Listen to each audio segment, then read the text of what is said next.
You ask for evidence, and I give it to you. Not answered prayer is evidence that God doesn't exist. And I testify to you that you can write down in a book prayers that you make or that other people have made and see that they don't ever get answered. And if they do get answered, the answer is identical with what we would expect from chance and nature alone. Fact before it's too late. Learn, read something other than the Bible, and get an education. Seriously.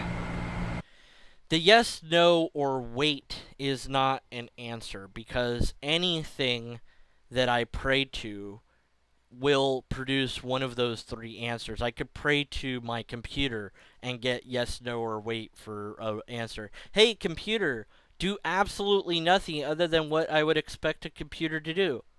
Oh my word, my computer did that. That's a yes. Hey, computer, heal my tooth.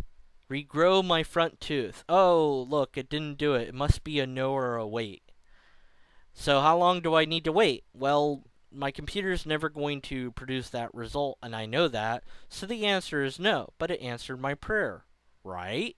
I could answer any prayer that way. Pray to deconverted man, and I'll answer your prayers in the same way. It's either going to be yes, no, or wait. That's not a way to test anything.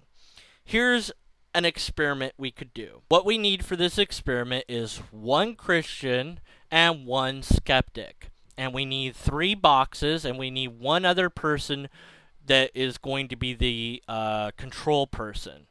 Now, that other person is going to place, say, the Holy Bible under one of 3 boxes. They're going to mix them up, and the Christian is going to be praying to have the knowledge of where the Bible is. They're going to come in, they're going to say, okay, it's under box 1, 2, or 3.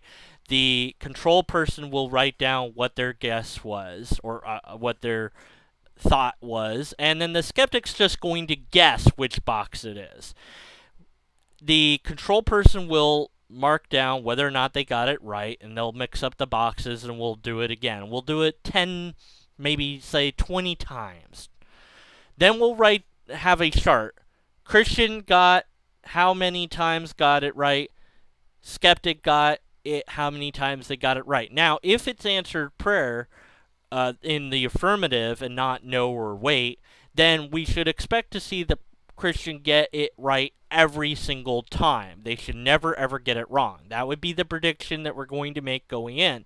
This is answered prayer, and by answer we mean a concise, specific answer, in this case to the affirmative, that God is going to give you the knowledge of where the Bible is every single time. That means that the Christian can never be wrong. If they're wrong once, then, okay, do we have something? Okay, well, why did God say no that one time, but yes every other time? I mean, if you knew where it was every time except for one time, that's significant, because that means you're doing better than chance can account for. But it still gives us questions to how God is answering prayers. But it would be better than what the result I predict chance would be, which is that your guesses and my guesses will be distributed about the same, because that's what we would expect from chance. We would expect that most of the time we're going to get it wrong, because we have a 1 out of 3 chance that we'll get it right just by chance alone. If we do it 20 times, we have a certain statistic of how many right guesses we'll get purely by chance. And so maybe I'll do better than you, and maybe you'll do better than me as far as amount of right guesses, but we won't see an overwhelming amount of right guesses from you versus me. If we do, then that's significant. Then that's something that we need to test again with other Christians and other people of faith and other denominations to see if we get the same result every time. And if we do, then that is saying something to us.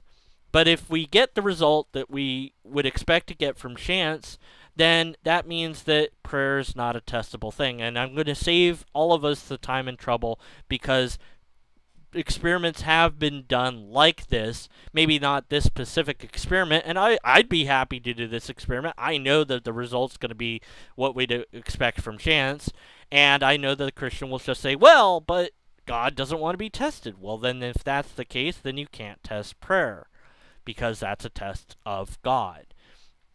If God is identical with nature, then we don't need to posit God to explain things.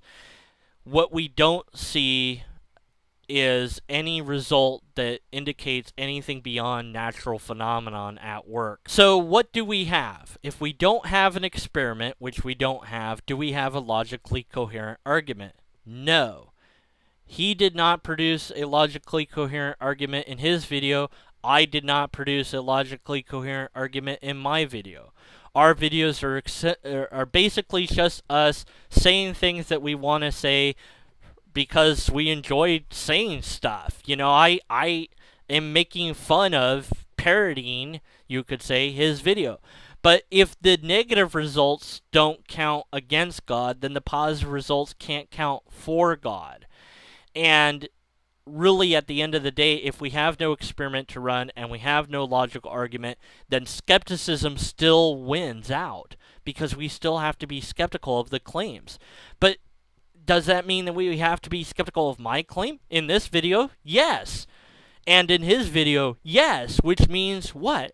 We are back at square one. We have no logical argument for the thing. We have no logical argument against the thing, which means we are skeptical of the thing in either way. We have to stay skeptical. And that's maybe why the skeptical position is the winning position to be in, because you are able to assess whatever data or whatever argument is presented to you and decide, yes, it's logically coherent. No, it's not logically coherent. And you decide that not based on your subjective feelings, but based on how logic functions. If you're told you have a scientific experiment and you don't see a scientific experiment, it's nothing but an outright lie. So if that's the case, then we have an informal fallacy in his video, which means we have at least one reason to be skeptical of it. My parody is to demonstrate that at the end of the day, his positive results don't mean anything because we have negative results. And that's exactly what we would expect to see from chance or nature operating on its own. So what do we got? Nothing. So we have to stay skeptical. And unless and until we have actual scientific experimentation that we can run to find out anything about God through prayer, we don't have anything scientific. And unless and until we have a logically coherent argument, we have to stay skeptical of the claims.